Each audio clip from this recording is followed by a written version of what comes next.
আর মাজার যারা ভাঙতে যায় এরা জিয়ারত বন্ধ করার জন্য মাজার ভাঙতে যায়, নওয়াফ কর্ম বন্ধ করার জন্য মাজার ভাঙতে যায়। তাইলে তুই বেটা শুধু মাজার ভাঙে বললি, কোন কারণে ভাঙতে বলে সেই কথা বলস না কেন বন্দর? আমি ব্যক্তিগতভাবে মাজার ভেঙে ফেলার পক্ষে নই। এমনভাবে মূর্তি পূজাকে শুভেচ্ছা দেওয়ার সাথে সাথে কাফির হয়ে যায়, তেমনিভাবে কুফুরি শিরিকি কর্মকাণ্ডকে মুবারক বললে কাফির হয়ে যায়, পবিত্র বললে কাফির হয়ে যায়। একদল মন্দির পাহারা দিতে গিয়া শুভেচ্ছা জ্ঞাপন করে কাফের হয়, আরেক দল এই মহাপবিত্র উরুস মুবারক শব্দ নাম দিয়া হারাম কাজকে মুবারক আর পবিত্র শব্দ নাম দিয়া কাফের হয়।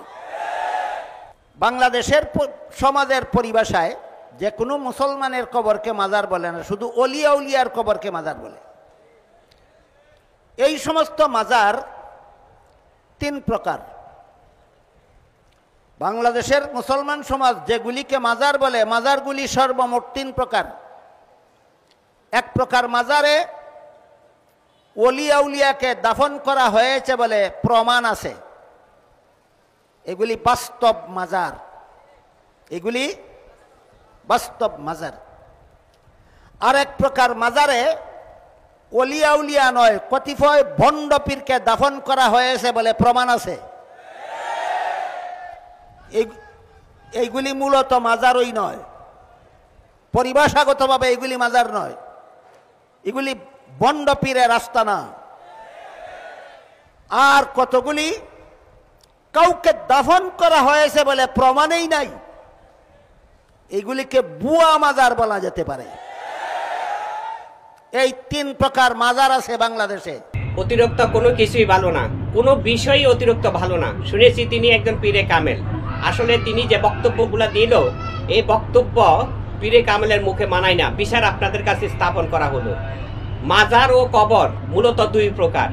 কবর ওই সকলগুলাকে বলা হয় যিনারা ওযু গোসলের মাধ্যম দিয়ে আল্লাহকে স্মরণ করছে, ভয় করছে, নামাজ রোজা হজ জাকাত করেছে ইত্যাদি শরীয়ত ধারা অনুযায়ী, কিন্তু আল্লাহ পর্যন্ত পুজতে পারে নাই, রাসূল পর্যন্ত পুজতে পারে নাই, রাসূলের সাথে সম্পর্ক করে নাই, সম্পর্কবিহীন ইবাদত করেছে, তাদেরকে মুসলমান বলা হয়। তবে প্রকৃতি মুসলমান তারা নয়, তাদের বেলায় কবর বলা হচ্ছে। কবর আর মাজার দুই মিলে কিন্তু এক নয়। মাজারের মধ্যে জাহিরি ও বাতিনি দুই প্রকারের আছে। মাজার তাদের বেলা হয়ে থাকে মুসলমান ও মুসলমান ওয়ালা। মুসলমান সেই ব্যক্তি হইতে পারে যে রাসূলের আনুগত্য গ্রহণ করেছে, আল্লাহকে ভয় করেছে, আল্লাহর সৎ চিন্তার মাধ্যম দিয়ে আল্লাহর রঙের সাথে রং মিশিয়ে পারছে, তাদেরকে মুসলমান বলা হইতেছে। পবিত্র কোরআন শরীফের মধ্যে সূরা আল ইমরান 152 নং আয়াতের মাধ্যমে ঘোষণা করেছেন আল্লাহ পাক, ওয়াতিউল্লাহ ওয়া রাসূলাল্লাহ আল্লাকুম তুররাহমুন। আল্লাহ ঘোষণা করতেছেন, হে বান্দা তোমরা আমার হও, আমি আল্লাহর হও, আমিও তোমাদের হব, আমার প্রতি কৃতজ্ঞ হও, অকৃতজ্ঞ হইও না। এখানে বোঝানো হয়েছে ধমকীয় কথা। পবিত্র কোরআন শরীফের মধ্যে ধমকীয় কথা প্রকাশটা পাই। ধমক দিয়েছেন আল্লাহ তাদেরকে যাদেরকে কোরআনের নিয়ম নীতি মানিয়ে চলার জন্য নির্দেশ করা হয়েছে, তারা হাদিস মানিয়ে চলতে যাইয়া আল্লাহর আনুগত্য, রাসূলের আনুগত্য গ্রহণ করে না। আল্লাহ রাসূলের আনুগত্য যতক্ষণ পর্যন্ত একটা মানুষের মধ্যে গ্রহণ হয় না, ততক্ষণ পর্যন্ত তার উপরে অনুগ্রহ বর্ষিত হবে না। যতক্ষণ পর্যন্ত একটা মানুষের মধ্যে অনুগ্রহ বর্ষিত না হয়, ততক্ষণ পর্যন্ত সে নিজেকে পরিবর্তন করতে পারবে না। সে ততক্ষণ পর্যন্ত শুধুমাত্র আমি আর আমির মধ্যে থাকবে, আমিত্বের মধ্যে থাকবে, দুনিয়ার দিকে লোভ লালসা তার অন্তরে কাজ করবে। যাদের অন্তরে দুনিয়ার লোভ লালসা কাজ করে তাদেরকে মুসলমান বলা যায়, কিন্তু গ্রহণীয়, আল্লাহর দরবারে গ্রহণীয় মুসলমান নিশ্চিত করা যায় না। নিশ্চিত হইতে হলে অবশ্যই রাসূলের আনুগত্য গ্রহণ করতে হবে। রাসূলের আনুগত্য গ্রহণ করলে আল্লাহর আনুগত্য হবে। আল্লাহর আনুগত্য হলে আল্লাহ পাক রব্বুল আলামিন তিনার উপরে স্পেশাল রহমত বর্ষিত করবে। সেই রহমতের জোরে সে কোনো একটা সময় পরিবর্তন হয়ে সাধারণ মানুষের থেকে অসাধারণ রূপ ধারণ করবে। যারা আল্লাহর রঙের রং মিশিয়ে ফেলেছে, তারা যেই হোক না, যেমনই হোক না, সাধারণ অসাধারণ যেমনই হোক না কেন, কিন্তু আল্লাহ মহান, আল্লাহ অসাধারণ। সে অসাধারণকে কখনো সাধারণ মনে করা যাবে না। হাদিস কোরআন কিতাব পড়ে কখনো পীরে কামেল হওয়া যায় না। হাদিস কোরআন কিতাব পড়ে নিজে হাদিস কোরআন পড়ানোওয়ালা হওয়া যায়, জাহিরি এলাম অর্জন করানোওয়ালা হওয়া যায়। মানুষের মধ্যে বুঝাইতে পারে এই কিতাবে এই বলেছে, কোরআন শরীফে এই আয়াতে এটা বলেছে, কিন্তু আনুগত্যর বেলা তারা গ্যাপ করে। আনুগত্য বলা হয়েছে রাসূল রাসূলের মাধ্যম দিয়ে আল্লাহ পাক রব্বুল আলামিনের কাছে আত্মসমর্পণকারী, যারা আত্মসমর্পণ করেছে সম্পূর্ণভাবে আল্লাহর কাছে একটা মানুষের মাধ্যম দিয়ে, তাহারাই আনুগত্য গ্রহণ করেছে, তাহাদের উপর আল্লাহ সন্তুষ্ট। এই জন্য আল্লাহ সন্তুষ্টের রাস্তাতে পরিচালিত হওয়ার জন্য বারে বারে মানুষকে আল্লাহ পাক ইঙ্গিত করেছেন। যখন তারা এই কথাটা বুঝে না, তখনই বলছে আল্লাহর প্রতি কৃতজ্ঞ হও, অকৃতজ্ঞ হইও না। কৃতজ্ঞ হও মানে হলো তোমার মধ্যে চোখ, কান, নাক ইত্যাদি যা দেওয়া হয়েছে তা দেখিতে সুদর্শনীয়। এই সুদর্শনীয় কারিগর একমাত্র আমি আল্লাহ পাক। তুমি আমার প্রতি কৃতজ্ঞ হও, আমার কুদরতির উপরে বিশ্বাস রাখো, ইহকালের উপরে বিশ্বাস রাখো, পরকালের উপরে বিশ্বাস রাখো। আমি আসিও থাকবো, আমার উপরে নিশ্চিত থাকো, নিশ্চয় তোমার ভালো কর্ম, মন্দ কর্মের ফলাফল আমি আল্লাহ তোমাকে দান করব। এই জন্য আমি তোমাদেরকে যে রাস্তা দেখিয়ে দিয়েছি সেই রাস্তাকে অনুসরণ করো। ওই অনুসরণতার মাধ্যম দিয়ে আমার রাসূলের সাথে সম্পর্ক হবে। সেই রাস্তা দেখানো হলো ইন্নী জাইলুকুম ফিল আরদি খলিফাতান, যাদেরকে আল্লাহ পাক রব্বুল আলামিন খলিফা পদে নির্বাচিত করেছে তাদেরকে দেখিয়ে দিয়েছেন। তাদেরকে উদ্দেশ্যে এমন কথা বলেন নাই 10টা টাইটেল লাগবে, কারিয়ানা টাইটেল লাগবে, মুফতি মুফাসসির মুহাদ্দিস হইতে হবে। হ্যাঁ, মুফতি মুফাসসির মুহাদ্দিস তাদের ওই সমাজের মধ্যে দরকার আছে, কারণ তাদের ফতোয়ার মাধ্যমে একটা মানুষ অজ্ঞ থেকে জ্ঞানের দিকে, সচেতনের দিকে ফিরে আসতে পারে। মূলে বিষয় হলো মানুষকে মুসলমানের রাস্তায় আসতে হলে অবশ্যই তাকে আনুগত্য গ্রহণ করতে হবে। যতক্ষণ পর্যন্ত আনুগত্য গ্রহণ করা হয় নাই ততক্ষণ পর্যন্ত সে তার কথাই বলবে। আনুগত্য মানে হলো নামাজ, রোজা, হজ, যাকাতকে উদ্দেশ্য করে বলা হয়েছে। আসলে এখানে নামাজ, রোজা, হজ, যাকাতকে উদ্দেশ্য করে আনুগত্য বলা হয় নাই। আনুগত্য মানে হলো একটা সম্পর্ক, আল্লাহ রসুলের সাথে সম্পর্ক। আল্লাহ রসুলের সাথে সম্পর্ক করলে সে সম্পর্ক তার ভিত্তিতে সে দুনিয়ায় তো তার অভিবাহক থাকে, আখিরাতে তো তার অভিবাহক থাকে। এই অভিবাহক কখনো অন্তর থেকে, মন থেকে, বিশ্বাসের থেকে বিলুপ্ত হয় নাই। এই অনুগতর মাধ্যম দিয়ে যারা অভিবাহক লাভ করতে পারে তাদের গার্জিয়ান হলেন একমাত্র আল্লাহ পাক রব্বুল আলামিন রাসূল সুরাতের মাধ্যমে। তাদের চিন্তাধারা হলো একটা, সমস্ত মানুষ হলো এক আল্লাহর। সুতরাং সেই আল্লাহর উপাসনা করি, সে যে আল্লাহর কথা বলছি তোমরা সেই আল্লাহর কর্ম করো। এমন কর্ম করতে করতে একটা সময় এই মানুষটা মৃত্যুবরণ করে। যেমন চট্টগ্রামের কদম রসুল পাহাড়ি অঞ্চলের মধ্যে একটা মাজার আছে। এই মাজারের নাম হলো আব্দুর রহিম শাহর মাজার। আব্দুর রহিম শাহর মাজারের মধ্যে আমি গেছিলাম, হয়তো আপনাদের কাছে ছবি দেখাইতে পারলাম না। সেই জায়গার মধ্যে এইভাবে কুদরতি মাজারটা হয়েছে। এই জঙ্গলার ভিতরে একটা পাহাড়ি জঙ্গলার ভিতরে একটা লোক আইসা জঙ্গলগুলা পরিষ্কার করতেছে। তাকে এলাকাবাসী জিজ্ঞাসা করলো তুমি এখানে এগুলা কেন করতেছো? বললো আমি স্বপ্নে দেখেছি, আল্লাহ আমাকে স্বপ্নে দেখাইছে এখানে এই নামের একজন ব্যক্তি আছে, কত সালে কত হাজার বছর আগে সেটা জানা নেই, যে আমাকে পরিষ্কার করার জন্য বলা হয়েছে। আমি পরিষ্কার করার পর দেখতেছি একটা মাজারের আকৃতি। সুতরাং এখানে একটা মাজার আছে। এই মাজারটা কি কারণ, কি উদ্দেশ্য, কে বা কারা আমি কিছু জানি না। আপনারা যদি বিশ্বাসে আমার সাথে সহযোগিতা করতে পারেন। আজকাল সেই জায়গার মধ্যে দুই গ্রুপে এক সমানের মধ্যে ওরস করে, আওয়ামী লীগে করে একটা ওরস, বিএনপি করে একটা ওরস। আমি দেখেছি, শুনেছি। তাদের একটা মর্যাদাই করে, তাদের একটা মর্যাদাই করে ভিন্ন ভিন্নভাবে। অথচ এই মাজারওয়ালার সাথে কোনো পরিচয় নেই এলাকার ভিতরে। এটা হচ্ছে একটা গায়েবী মাজার, এটা একটা গায়েবী মাজার। সুতরাং মাজারের মধ্যে জাহিরি ও বাতিনি দুইটা রকম আছে। একটা হলো ভালো কর্ম করতে করতে একটা ভালো পরিচয়ের মাধ্যম দিয়ে সেই ব্যক্তি আল্লাহর ওলি হিসাবে অনেকে বিশ্বাস করেছে, এক জায়গার মধ্যে সাহিত্য করেছে, সেখানে মাজার স্থাপন হয়েছে, মাজার রূপে স্থাপন হয়েছে। এটা হলো জাহিরি। আরেকটা হলো কবর দিয়ে চলে গেছে, 3 পুরুষ, 4 পুরুষ, 5 পুরুষ পরে এই মাজারটা জায়গা উঠছে, এটা হলো বাতিনি। তার নামটা আছে শুধু, কিন্তু সে কে বা কার এটা কোনো পরিচয় নেই। ওই মাজারের রসুল মাজার জিয়ারত করলে মানুষের কাছে শান্তি আসে, কোনো একটা আল্লাহর কাছে নিয়ত করা হয়। মাজারের মধ্যে তো কেউ নিয়ত করে না, নিয়ত করে মানুষ আল্লাহর কাছে, এই আল্লাহ তোমার এই বন্ধুর উসিলা, এই পবিত্রতার উসিলা তুমি আমার নিয়তটা কবুল করে নাও। আল্লাহ পাক বলছেন উসিলা তালাশ করার জন্য। আর মাজারের জিয়ারত করে, কোরআন পড়ে, ফাতিহা পড়ে এবং দরুদ পড়ে। দরুদ পড়ার নির্দেশনা আল্লাহ পাকের পক্ষ থেকে আসছে। দরুদ আমরা কখনো কোনো আউলিয়ার নির্দেশনা দরুদ পড়ি না। পবিত্র কোরআন শরীফের সূরা আযাব 56 নং আয়াতের মাধ্যমে বলেছেন ইন্নাল্লাহা ওয়া মালাইকাতাহু ইউসাল্লুনা আলান নবী ইয়া আইয়ুহাল্লাযিনা আমানু সাল্লু আলাইহি ওয়া সাল্লিমু তাসলিমা। আমি আমার বন্ধুর মহব্বতে সমস্ত ফেরেশতাগণকে নিয়ে দরুদ পড়েছি, সালাম বিনিময় করেছি। হ্যাঁ বিশ্বাসীগণ তোমরা তাই করিও।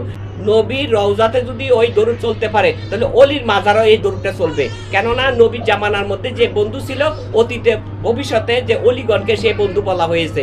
বন্ধুর অপর নামই হলো নবী, বন্ধুর অপর নামই হলো অলি। যাইনাদের উদ্দেশ্যে আল্লাহ পাক ঘোষণা করেছে ইন্নী জাইলুকুম ফিল আরদি খলিফাতান। অতএব মানুষের মাধ্যম দিয়ে হলো নবীর, মানুষ রূপের মাধ্যম দিয়ে হলো নবীর পরিচয়, আর বার্তা ও আত্মার মাধ্যম দিয়ে হলো রাসূলের পরিচয়।